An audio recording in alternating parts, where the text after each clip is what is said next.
மக்கள் கவிஞர் விருது பெறக்கூடிய விருதாளர்கள் அனைவரும்,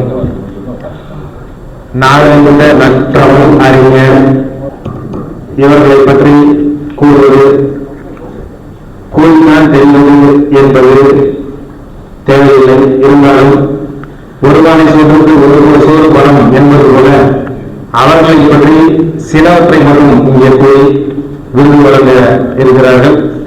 அந்த ஒரு சில செய்திகளை மட்டும் நான் குறிப்பிடுகிறேன். முதலில் விருதுகளை இருக்கக்கூடியவர் முகம் இதழுடைய ஆசிரியர் முனிவர் இளமாறன் அவர்கள். வீட்டு வசதி வாங்கிய பணியாளராக இருந்து ஓய்வு பெற்றவர். முகம் திங்கள் இதழின் ஆசிரியர். 35 ஆண்டுகளுக்கு மேலாக பாவேந்தர் பாசறை என்னும் இலக்கிய அமைப்பை நடத்தி வருகிறார். 30 ஆண்டுகளாக பாவேந்தர் பிறந்த நாள் அன்று கவிதை திருவிழா நடத்தி வருகிறார். ஒவ்வொரு மாதமும் நிறைவு விழா கவியரங்கத்தை நடத்தி கவிஞர்களை ஊக்கப்படுத்தி வருகிறார். தமிழ்நாடு வீட்டு வசதி வாரியத்தில் முத்தமிழ் மன்றத்தை தொடங்கி தமிழ் ஆளுமைகளை அழைத்து அங்கு உரை நிகழ்த்த செய்து வருகிறார். வீடு என்ற திங்கள் இதழை நடத்தியவர்.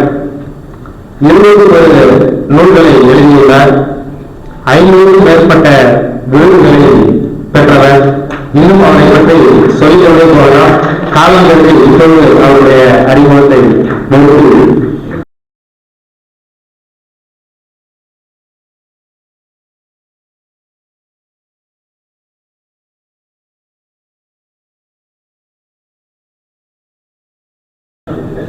அனைவருக்கும் வணக்கம். மக்கள் கவிஞர் பட்டுக்கோட்டை கல்யாணசுந்தரம் அறக்கட்டளை சார்பாக இன்று நடைபெறுகின்ற 96வது பிறந்தநாள் விழாவில் எங்களுக்கெல்லாம் விருதுகள் வழங்கிய அனைத்து நல்லுள்ளங்களுக்கும் ஐயா மெயில் ரூசல்ட் உட்பட அனைத்து நல்லுள்ளங்களுக்கும் என்னுடைய நெஞ்சார்ந்த நன்றியை தெரிவித்துக் கொள்கின்றேன்.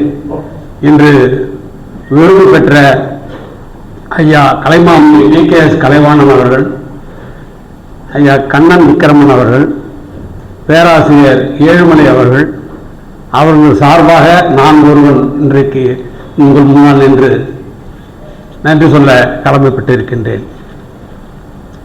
புரட்சி கவிஞர் பாவேந்தர் பாரதிதாசன் அவருடைய நீண்ட நெடிய வரலாற்றில் அவருக்கு கிடைத்த ஒரு பெரிய பேரு என்றால் பாவேந்தர் பரம்பரை என்று ஒரு பரம்பரை உருவாயிற்று.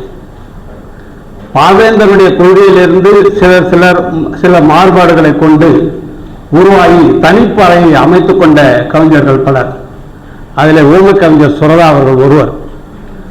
இரண்டாவது, பாவேந்தருடைய மாணவராகவும் பாவேந்தர் அவருடைய பாடல்களையும் கடிதங்களையும் எதை எழுதினாலும் பாவேந்தர் வாழ்க பாரதிதாசன் வாழ்க என்றுதான் ஐயா சொன்னது போல எழுதிவிட்டு பட்டுக்கோட்டை கல்யாணசுந்தரம் எழுதுவார்கள். அப்படி பாவேந்தர் பொது உடைமை கொள்கைகளை தீர்க்கப்பட்டு தனக்கென்று ஒரு தனி பாதையை அமைத்துக் கொண்டவர் நம்முடைய மக்கள் கவிஞர் பட்டுக்கோட்டை கல்யாணசுந்தரம் அவர்கள். 1956 திரைப்பட உலகத்திலே நுழைந்து 1965 வரை ஏறக்குறை 57 படங்களுக்கு திரைப்பாடல்கள் எழுதிய பெருமானார்.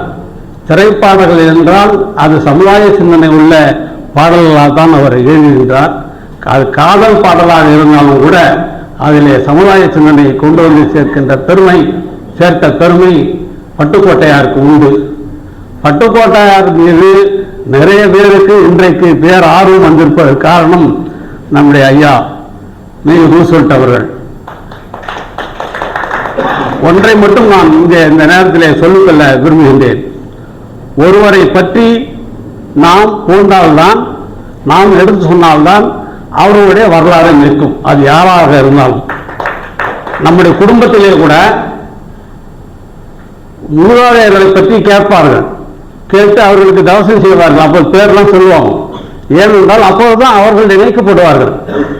நான் இருக்கிறேன் என்று சொன்னால் எனக்கு பின்னால் என்னை பற்றி பேசுவதற்கு ஒருவர் வேண்டும். அப்போதுதான் என்னை நான் நாளைக்கு வரலாற்றில் நிற்க முடியும்.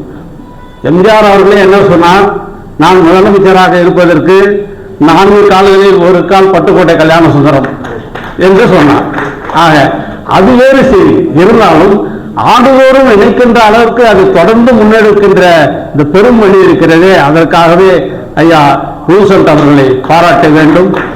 அந்த கட்டுரையில் அவருக்கு நான் கொடுத்த தலைப்பு மெய்யான மனிதன் மெய் ரூசல்ட். அது உண்மையும் கூட. அவர் தொடர்ந்து இந்த விழாவை எடுப்பதன் காரணமாகத்தான் பட்டுக்கோட்டை கல்யாண சுந்தரத்தின் மீது ஒரு பற்று ஏற்பட்டு பட்டுக்கோட்டை கல்யாண சுந்தரம் அவருடைய பிறந்த ஊரான செங்கம்படுத்தான் காட்டுக்கு ஐயா பாரதி ராஜா பிரபாகரன் அவருடைய முயற்சியிலே சென்று அந்த அம்மாவை பார்த்து விட்டோம். அப்போ அன்றைக்கு ஊரோடு இருந்தார்கள். சென்று பார்த்து விட்டு அவரோடு பழகிவிட்டு வந்தோம். அமுதா பாலகிருஷ்ணன் அவர்கள் அதை ஒரு நூலாகவே வெளியிட்டார்கள். ஆக எங்களுக்கு இந்த விருது கொடுப்பதற்கு ஓரளவுக்கு பட்டுக்கோட்டையாரோடு எங்களுக்கு தொடர்பு இருக்கிறது என்பதற்காக சொல்வதற்காகத்தான் இதை நான் நேரத்தை எடுத்துக்கொண்டேன். அவர் தொடர்ந்து இந்த செய்து கொண்டிருக்கின்றார். இன்னும் பலர் பட்டுக்கோட்டை கல்யாண சுந்தரத்தினுடைய விருதுகளை வாங்க வேண்டும். நிறைய கவிஞர்கள் இருக்கிறார்கள். அவர் ஒரு எண்ணம் வைத்திருக்கின்றார். 100ஆண்டு விழாவின் போது 100 கவிஞர்களை பாராட்ட வேண்டும் என்ற ஒரு எண்ணம் வைத்திருக்கின்றார். அதற்கு நிச்சயமாக நாம் எல்லோரும் ஒத்துழைப்போம் என்று சொல்லி விருது பெற்றவர் சார்பாக நன்றியை தெரிவித்து அமர்கின்றேன். நன்றி, வணக்கம்.